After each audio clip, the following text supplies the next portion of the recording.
for picks, props, and futures for tonight's action. Bettor Sports Betting wants to know what picks you're playing tonight. Tell us in the live chat on YouTube, Twitter, and the Bettor Sports Network app. This is Bettor Sports Betting with Fantasy Alarm's Dan Servodidio. What's going on, everyone? Welcome in here to the Bettor Sports Betting Show on Bettor Sports Network and Fantasy Alarm, YouTube, Twitter, the BSN app. Appreciate everyone jumping in here on a Monday afternoon. Got Howard Bender here back on a Monday. What's up, Howard? How you doing? What's going on, Servo? Missed you on Friday, but everything's good with you, and you got some. You barely got an Eagles victory yesterday. My goodness, nuts! You know, it's funny. I was feeling for you on that one too, because I was like, man, if AJ Brown ruins this whole thing with a taunting penalty, I knew that you were going to have a very difficult time surviving the potential loss. Listen, give all credit to Sam Howell to drive down and score to even tie that up. I mean, that is crazy. Short it's funny field. If I was on the Friday show, I might have given out the Eagles on the spread there. So I'm glad I didn't. We've all had those, haven't we? Definitely did not cover it was like a 9.5 spread by the time kickoff came around. But yeah, they got the dub. You listen, your Jets last night with all the Taylor Swift hype, they kept it close. And that bogus holding call or defensive holding call on that interception. Robert Saleh has a reason to be freaking out and going crazy because the flag didn't even come out until after the ball was picked off. It just, if the Jets get the ball back there, listen, they could go down and tie it up. They could go down and score and win. So, but they covered the spread there last night for the Jets. Yeah, I mean, listen, I was, in watching that game, I was like, the first half, I was like, I was dying inside, right? But Adam Bernard. Anyway, does that ding happen every time somebody mentions Taylor Swift on the show? No, anytime I agree with something that one of you is saying, just not going to crack the mic to do so. Oh, okay. All right, just making sure. Oh, man, I haven't heard that ding a lot then, so he's not agreeing with us often. Well, I like the addition there for sure. And Servo, you'll have to go back and watch Friday's show to hear Adam's anti-Swift coverage rant. That was not what it is. That's the wrong headline. What it was you were ranting against the coverage of Taylor Swift. Get in here, guy. Come on. Don't hide. I'm not hiding. Get in here. Just trying to keep the show moving, but keep it accurate. Listen, I honestly did not hear the rant, but my one point to support any of the coverage is it gets views, it gets clicks for any sports entity, especially Sunday Night Football. Like, they realize that non-football fans are tuning in just to see a shot of Taylor Swift in the suite. So I understand why they do it. Oh, I understand. I get everything they're doing. I just, it's going to get worse before it gets better. That's all. Oh, it's definitely going to get worse before it gets better. There's no doubt about that. But you know what we can do right now is that we can go into our YouTube hashtags and put Taylor Swift, because we just talked about her, and have them look for us as well. Because listen, if you're a Swiftie and you just stumbled upon us talking about Taylor Swift, guess what? We got some good best bets for you. We got lots of great best bets for you. We got Monday Night Football bets for you. We got MLB bets for you. So get down with your bad twist, Swiftie self, and come on in here. Join us at the Bettor Sports Network. Speaking of the Taylor Swift bet, one of your bets, not to bring up a bad bet of yours first, but the Travis Kelce anytime touchdown, I think you threw out there for last night. Was that at all Taylor Swift related? That you thought maybe try to get in the end zone? It was 100% Taylor Swift related. You couldn't be at a Chiefs game that close to New York City and not expect to see in prime time and not expect to see Taylor Swift there. So yeah, I mean, I blew it with the Travis Kelce anytime touchdown call. I missed on a couple of annoying props. Who knew that Justin Tucker wasn't going to get a field goal attempt? Yeah, you didn't get one. I'll tell you the one that upsets me the most, sir. Okay. The one that upsets me the most was the Carolina Panthers plus 4.5. Because I sat there talking about the whole thing, and as it was going down, I was like, listen, Minnesota, Kirk Cousins, he's thrown for over 300 and whatever yards per game. He's got a 9-2 touchdown to interception ratio, and now they're on the road against Carolina, who you don't pass on Carolina. You run on Carolina, right? But knowing Kevin O'Connell, knowing Wes Phillips, these guys were going to have Kirk Cousins throw, especially if they got into trouble. So I was like, I said, this is Carolina defense. I was like that in DFS, that in season long if you're streaming defenses. And then as far as betting goes, I was like, wouldn't it just be so Kirk Cousins to watch him crap the bed and and end up kind of not delivering what everybody else was saying. And so that was my whole narrative for it. He throws a pick six like 5 seconds into the game. I'm going bananas with the whole thing. And this entire thing is completely playing out in my favor until Bryce Young fumbles the football. Like, I guess he hit it with his own knee or something like that, but it bounces out of his hands. Minnesota gets it, recovers it for a fumble recovery touchdown. And then I had an opportunity to get a backdoor cover late in the game if they had just scored that touchdown. But if that fumble doesn't happen, I don't need them to drive downfield and score late and try and backdoor cover the spread. I had that right there, right until that one fumble. That's a bad beat where you're just like, as soon as you see it happen, you're like, balls. That's how I'm losing this game. I mean, listen, the read on it, though, was correct because, I'm looking at the stat line. Cousins only went 12 for 19 through the air for 139 yards, had 2 picks with those 2 touchdowns. But besides that, I mean, the Vikings didn't score at all in the fourth quarter. There's time there for the Panthers to make it interesting. But, I was like, that was going to be like the coup. That was like last year. I think it was like week 3 or week 4 when I was like, San Francisco traveling to Denver. Take Denver, right? Take Denver with the points. And if you want to get really froggy with it, then money line it. Like, I thought that this Carolina game was my game for the early thing. And Bryce Young, you little goofball, you. I mean, I still love you, man. I still love you, but you really done me dirty with that fumble. It was that was a tough one. Very upsetting. Well, speaking of Denver, they get a push of the -3 for John. That was one of his picks against the Bears. Somehow they came all the way back and won, but still a push there on the -3, which is, I guess, is good in hindsight to even get a push on there because they were losing by like 3 touchdowns. Some other, you could see John and Howard's picks from Friday's show, what they got right, what they got wrong. You nailed the Bills -2.5. That was a great call because that was a huge win for the Bills. Fading the Dolphins after that 70-point outburst, but that was a good read. They got that win it was pretty handedly won. Early, it was close obviously, but the Bills really just dominated that game. So that was a good read on there. You got the Bijan Robinson over on his receiving yards, so good call on that one too. Yeah. The one that it would have been wrong had I laid the bet down, but I had said on Friday's show that I was like, I was going to take the Raiders plus the 5 points against the Chargers at home. But when they announced that Jimmy G wasn't, we had done the show, and then right after the show, they announced that Jimmy G wasn't clearing concussion protocol. And so, whether if it was Brian Hoyer, I probably would have bet it still, but it was Aiden O'Connell. And I was like, I'm not doing it. I'm not betting it. I'm staying out. I even put that in the best bets article over at fantasyalarm.com. I was like, I was close to doing it, but I ain't doing it for Aiden O'Connell. I can't recommend it. Yeah, I don't blame you for that.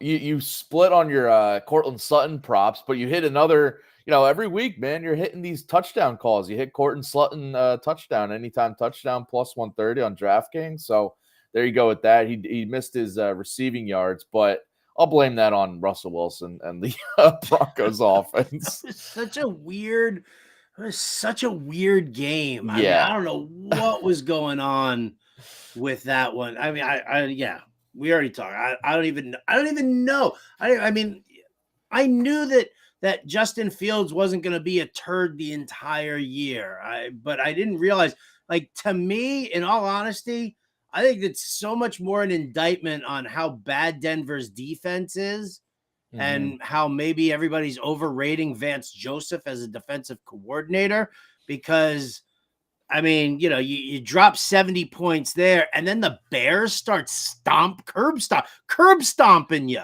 Like, for the first 3 quarters of the game, you were like, what the hell's going on here?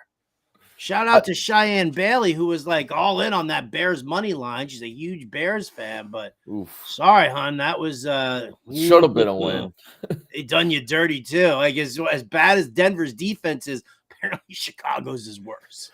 Listen, the Bears defense is now, it has been, I guess, for a few weeks now, but it's now basically like an automatic fade when it comes to betting or obviously fantasy matchups. But next week they got the Jets and Zach Wilson. So we'll see if we go with any props in that one against the Broncos defense. Dude, Jets D is no joke. Jets D is no joke. I mean, you saw what they did to the Chiefs at certain times yesterday, but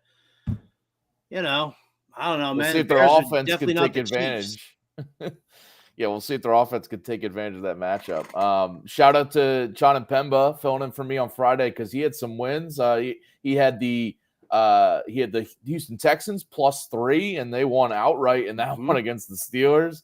He had the Ravens +1, and before that line moved with the Watson news with him being ruled out, and they won on the field as well. So a couple of underdog picks there that he cashed, and then the Josh Palmer over receiving yards and the Christian McCaffrey over rushing yards. So he hit on a few of those, missed on some of his touchdown calls and the Russell Wilson prop, which again the Broncos offense letting both of you guys down this weekend. But some wins and losses for you guys. So but we still got week 4. We got this Monday Night Football game to prep for and give some picks out.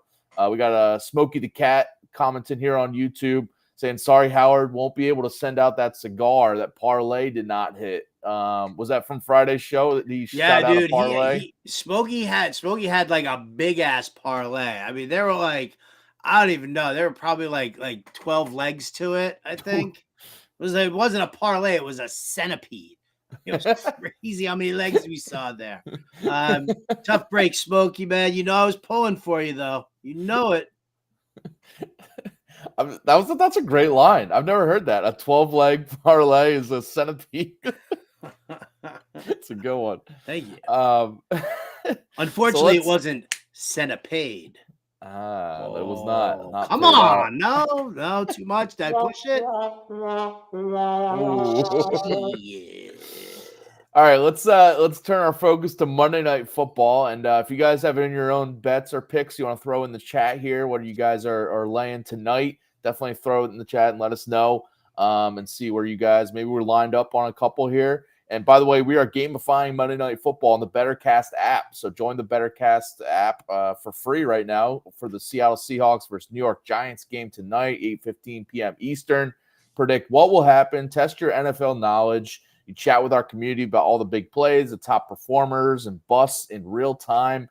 No purchase or subscription is necessary to download this BettorCast app for free. You can scan that QR code right now. Also, just go download the free BettorCast app in the Apple app or Google Play stores as well. You answer questions pregame, but also in real time during the game.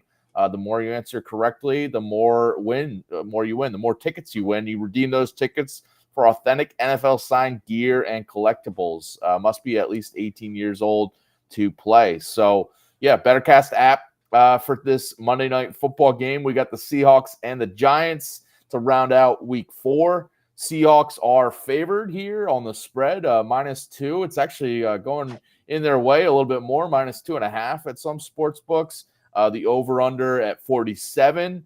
I think we're seeing this game similarly here. I'll let you go first on what your read is for this game betting-wise. I wrote this up over at fantasyalarm.com also, and I'll just kind of say it. Everybody focuses on the West Coast team traveling to the East Coast and the time zone change and being exhausted and stuff like that. But Seattle, how about this? Seattle is 6-2-1 against the spread in games at MetLife Stadium. Now, granted, they haven't played the Giants since 2017 in MetLife Stadium, but if you want to talk about, like the jet lag and whether or not that's actually like a really key kind of a component to it, I don't really think it is that much anymore. Maybe it was back then. So, listen, Giants defense is terrible right now. They're giving up a ton of yards through the air, a ton of yards on the ground. I think Seattle comes in. I think they command the lead nice and early. And I think we just run out the clock with a little Kenneth Walker action. I think the Giants will try to make it competitive. I mean, listen, Seattle's pass defense, statistically, Seattle's pass defense looks terrible right now. It really does. But you got to keep in mind that this is going to be the first time, week 4, you've got a healthy Jamal Adams and Quandre Diggs as the safeties for Seattle. And that changes the dynamic so much. Like everybody's, when you take a look at what you think about Darren Waller being the number 1 pass catcher, if Jamal Adams is going to come down and patrol over the tight end and help cover the tight end, that's going to be a huge issue for the Giants. So you need your receivers to really kind of step up. And who are the receivers? Like that's, where are we at with that? You don't have Saquon Barkley as your ground game. Matt Breida is there, but don't worry because Seattle ranks 5th in run defense according to DVOA numbers. So I see this being, I've got Seattle minus the 2 points. I've got the under in this game because I feel like the Giants they're going to continue to struggle offensively. I think Daniel Jones will try and, huck it and chuck it a bunch and we'll try and, catch up. But I think overall, man, I think that this turns into a game where, maybe Seattle just wins it 28-10 or something like that. I think the 47 just seems a little bit high for me here. Yeah, I'm with you on this. I did not throw out the under too, but to your point with the lower scoring game, these primetime unders have been hitting this year. I think it's 10-3 so far through all the primetime games, and dating back the last couple of years, it's about a 60% hit rate to the under on these primetime games. So I'm with you on the under being the way to go there. And I'm with you on Seattle. And I got it -130 on the money line at BetMGM, but I do think they can cover the spread here. Daniel Jones in night games, going back to throughout his career, he's 1-12 straight up at night and 5-8 against the spread at night. And it includes 0-5 straight up at home in night games too. So this is a guy you like to fade in prime time. And you mentioned the Seahawks under Pete Carroll have plenty of experience going to MetLife and not factoring in that jet lag. You mentioned the Seahawks getting back Jamal Adams is even bigger because they have a bunch of injuries in their to their cornerbacks. They have 2 cornerbacks out. Kobe Bryant, I think, is doubtful to play as well. But having Jamal Adams is going to be a huge boost to that secondary to kind of shore things up on the back end. You mentioned against Darren Waller, make some of these Giants receivers beat you is basically the way they're going to roll. And I think that's going to be bad news for the Giants. The Giants O-line is also a huge worry. They have Andrew Thomas out, but besides that, they've been allowing tons of pressure. We saw it against the Cowboys in week 1. We saw it against the 49ers last week. And on that note, we've seen the Giants, obviously lose big to the Cowboys, lose pretty handily to the 49ers. The only other game they've played was against a bad Cardinals team, which they had to really come back from behind and win that.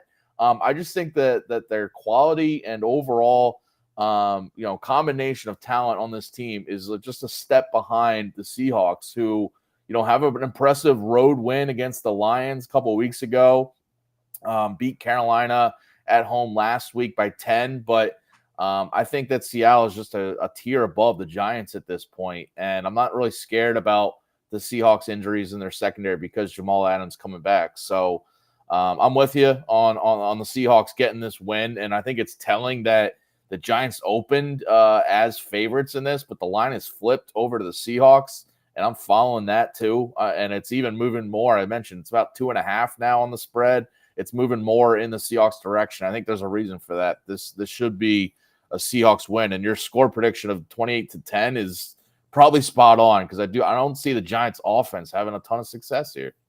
Yeah, me neither. Which is a huge bummer in my household because my wife is a diehard Giants fan, and she's just going to be so miserable. So please come find me in the BettorCast app because I'll be in the chat room, like, kind of just chatting over this way here while she's like screaming obscenities over here and this year. So BettorCast.app, go download it for free. Come join me, please. We got Smokey throwing a couple props that he likes in here. Jones, I'm assuming that's Daniel Jones over 33.5 rushing yards. Darius Slayton under 40.5 receiving yards, and Kenneth Walker anytime touchdown. Listen, I'm with you on two of those, Smokey, because one of my props here is Daniel Jones over rushing yards. I got it at 34.5, but I do think he's going to have to run more for the Giants to be able to move the ball. Because of obviously the Saquon injury. I think he's not going to play. We'll see when the injury report comes out, but he seems doubtful. He's doubtful. He's not. I don't think he's playing. But last week we saw Breda and Gary Brightwell combine for just 22 rushing yards in that game against the 49ers. But Daniel Jones also didn't run it well. He only had 5 rushing yards on 2 attempts in that loss to the Niners. He needs to be more active running the ball. They need to get him more involved as whether it's design runs or especially with the uncertain O-line. I think he's going to be scrambling more, having to make plays with his legs. He had 43 and 59 rushing yards in weeks 1 and 2, respectively. I think we see another 40-plus rushing yard day at least from Daniel Jones if the Giants want to move the ball, and they're going to need him and his legs to be a part of that. And you mentioned, if we got Jamal Adams on Darren Waller limiting things on that end and these other receivers can't get open as much, I feel like we're going to see a few scrambles even more from Daniel Jones. So, yeah, I like his rushing yards over 34.5 on BetMGM. Yeah, I mean, listen, I went for the fish hook Daniel Jones on against San Francisco, and I thought that their pass rush was going to chase him out of the pocket enough for him to run, and he didn't do squat. So I hope he does that also. I did take Daniel Jones over 229.5 passing yards because I do think that with the Giants falling behind that he is going to throw it a little bit more. So, Smokey, I will be with you if Darius Slayton is not a primary target, but I need the over on that. I need 230 passing yards, dude. They don't have to go to Slayton. They can go to Waller. They can go to Isaiah Hodgins. Let Isaiah Hodgins have a big game here. How about that? And that's kind of where I'm at with Daniel Jones. For the other side here, he's got Kenneth Walker anytime touchdown. Smokey, boom, I'm right there with you. Because I got Kenneth Walker over 67.5 rushing yards. Listen, I was surprised that he didn't, his total was this low because I looked at Zach Charbonnet's and Zach Charbonnet's was like, I don't know, I think his was like 25.5. So I don't know what Vegas is seeing about this Giants run defense that suddenly it's going to be able to keep somebody like Kenneth Walker down. But I think with the narrative that I have here, Kenneth Walker is going to end up, helping chew that clock up in the second half a bunch. So I've got him on the over. If it puts him in the box, Smokey, I'm with you there. And then, real quick on that note, I have Kenneth Walker anytime touching. That's one of my picks, and I like your rushing yards pick because I almost went there too, and I might still do it now because this Giants rush defense, they're allowing 138 rushing yards per game through the first 3 games. All 3 lead running backs they've faced have at least 70 rushing yards and at least a rushing touchdown. That's Tony Pollard ran in twice in week 1 at 71 yards. James Conner ran for 100 plus and a touchdown in week 2.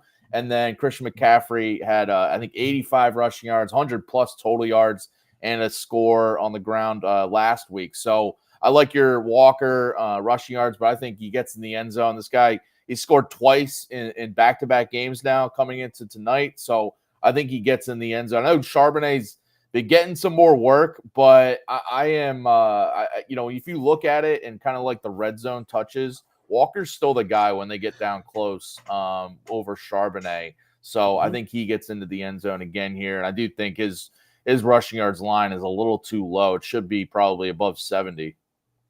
Although there I was in what was it? I guess week 3 DFS, waiting on Kenneth Walker to get 3 yards for that 100-yard bonus on DK, and stupid Zach Charbonnet was getting the carries there. He was.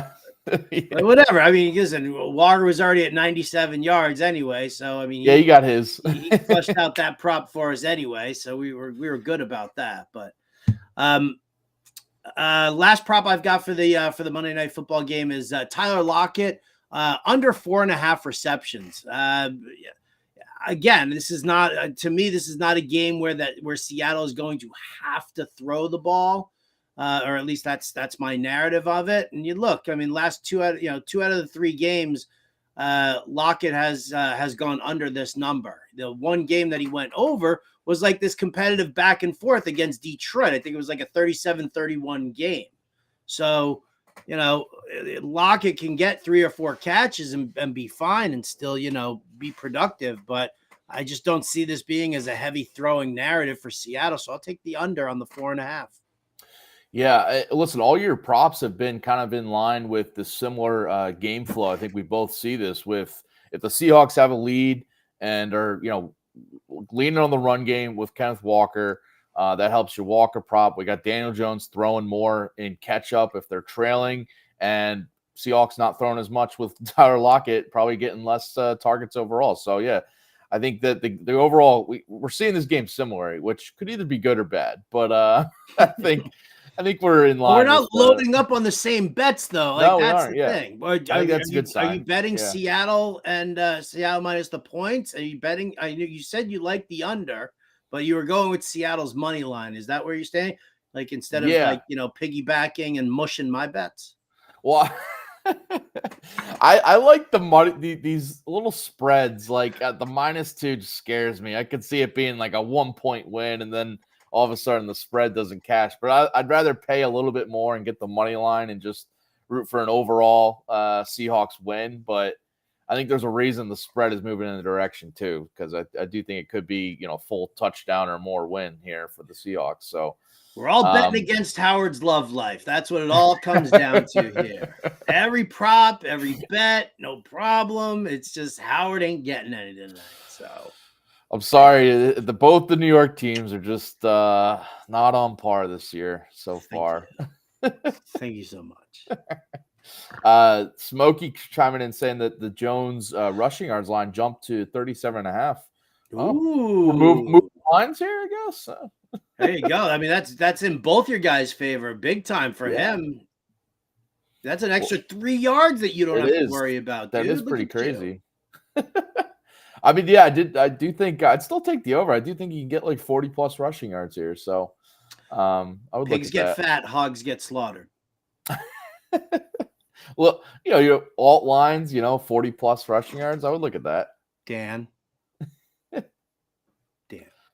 Oh, this is a serious Howard face. You made a good bet. Stay with it. I'll stay with it. Yeah. Piling on, dangerous.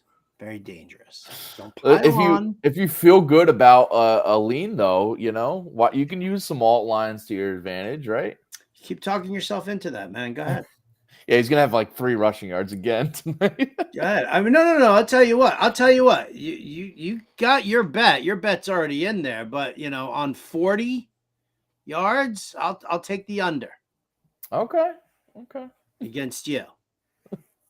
We'll just see. Against you. Oh, just against me. I'm just trying to prove a point. Listen, I don't think I could run for 40 yards in an NFL game. I'll tell you that. I'm not saying. I know. All right, so you heard Howard's thoughts here, but again, go check out his best bets article. It's up on Fantasy Alarm. You can also check out the Monday Night Football DFS playbook that's up there, and you get that with the All Pro subscription, as we always say. So go get the free 7-day trial to Fantasy Alarm's All Pro subscription. Get all the DFS content again for tonight, for the MLB wildcard games tomorrow. We got hockey and basketball starting up soon, so you want to get on the All Pro subscription before all these sports get underway here, and you can go download it with that QR code, or get the free 7-day trial with that QR code, or go to fantasyalarm.com/NFL as well. All right, let's talk some baseball to kind of round things out here, because we got wild card games and wild card rounds starting up tomorrow. We'll have more big picks on like the game ones tomorrow's show with John and Pemba. We'll get down and dirty on some of the props and some of the game picks. But looking at series prices here, I just think it's interesting on some of these to see where we're looking, as the season wrapped up, and now we got these games starting up. Phillies Marlins, we got the Phillies at -190 on the series price. These are on DraftKings. Marlins at +160. The Twins are -120 against the Blue Jays. Blue Jays +100. We get the Rays -155 against the Rangers +130. The Brewers -180 or -190 against the Diamondbacks +150. Any of these that jump out to you that you want to just quickly discuss, or any predictions you want to throw out there?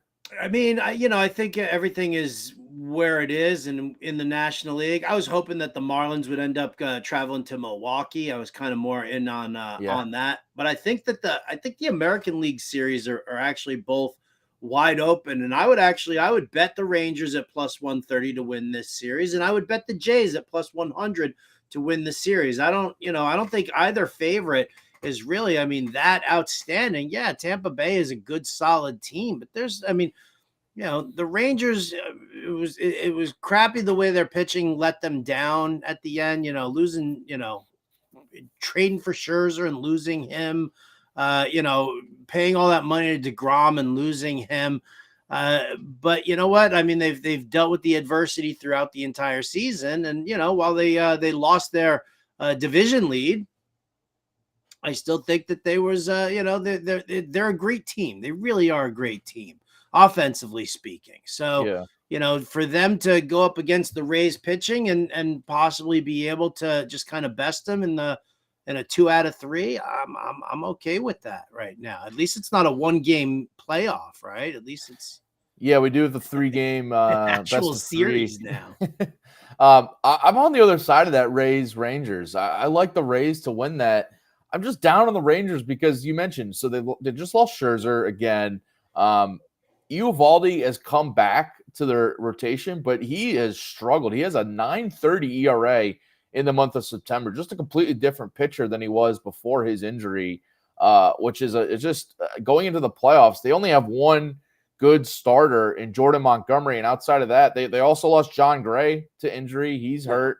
And outside of that, besides their starting pitching, their bullpen is a huge worry. We saw Aroldis Chapman. They're trying him out at closer, and he's blowing saves. They have Jose Leclerc as like their only good, kind of trustworthy option, I think, in the bullpen. But which is in of itself a terrible thing. Yeah, exactly. No, I get it, man. Besides that, a mess. I'm worried about the bullpen for a short series like this, especially if they lose game 1. And they're kind of having to lean on that bullpen for a game 2. So I like the Rays. You can go 2-0 series exact score on DraftKings. You get +210. I think there's a chance the Rays just win both these games and short sweep of the Rangers, because as good as the Rangers offense is, I just have a lot of more faith in the Rays pitching side of things. They can mix and match with that bullpen. Right, but what is it? What, -160? Well, that's what I was saying. I like the 2-0 Rays series price. You get +210 on that. Oh, you're like full sweep. You're like they win both games. I think there's a good chance of it. Because if the Rangers don't win with Montgomery on the mound in game 1, then I don't think they're winning game 2 either. So Right, you're rooting for less baseball. I got you. Just in this series, you know. Mhm. How about the other series? I do think the Twins Blue Jays is a toss up, so I think there's value in grabbing the Blue Jays at the plus odds there to beat up on the Twins there. The Phillies Marlins, I think the prices are right for the Diamondbacks and Marlins or Diamondbacks. The Brewers and the Phillies to both be like the favorites in those two series. So I don't think there's value in that. Again, you can look at like exact series scores. You can go with like, Phillies 2-1 in the series or Brewers 2-1. I do think the Brewers have a significant advantage over the Diamondbacks because they're starting pitching against the Diamondbacks. Outside of Zach Gallen, the Diamondbacks are really struggling. Merrill Kelly has not been as good. But the Brewers starters with Corbin Burns looking better later in the season.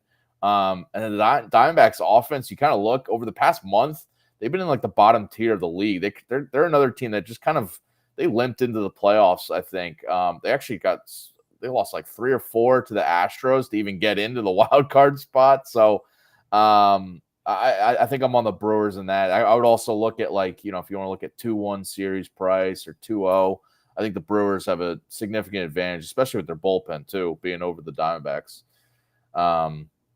So yeah, these games get started tomorrow. Again, tomorrow's show, we will have some exact player props and game picks for the 3 afternoon/night games. There's a game starting at 3 Eastern. We won't have a pick for that. That's Rays Rangers, I think.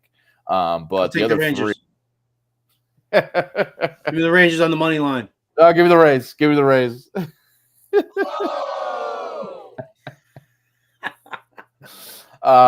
But yeah, we'll be chiming in on these wild card games throughout the throughout the playoffs here. I mean, just the wild card up, but we got the Braves, the Dodgers waiting in the wings, the Orioles too. So some really good matchups down the road for these series. But all right, so those are some wild card predictions. But we rewind and we'll listen back to our Monday Night Football picks for tonight. And we'll see how those cash. I think we're both on the Seahawks. I think we're both you're on the under for sure. I'm leaning that way as well. On some Kenneth Walker props and some Daniel Jones props tonight. We'll see if the Giants make it interesting for Howard's love life there. Please, even if it doesn't actually matter. It doesn't matter because I've got the Seahawks -2, which means the Seahawks are going to win this game. There are no moral victories for it's a win-win for you. There are no moral. Right, exactly. So if the Giants do win, yay me. If they don't win, yay me. There you go. Coming up here on the Bettor Sports Network and Fantasy Alarm YouTubes, we got 9 p.m. Eastern. We have the Monday Night Ranch Show with Edward Rouse. And the 8:15 p.m. Eastern, the Bettercast app, the Monday Night Football Bettercast that we got going on the Bettercast app for free. So check that out when tonight's game starts up. All right, Howard. Yeah, go win some stuff. All right, that's about it for us. We'll be back tomorrow, 4 p.m. Eastern here on Bettor Sports Betting. Thanks for everyone for tuning in, and we'll catch you guys later.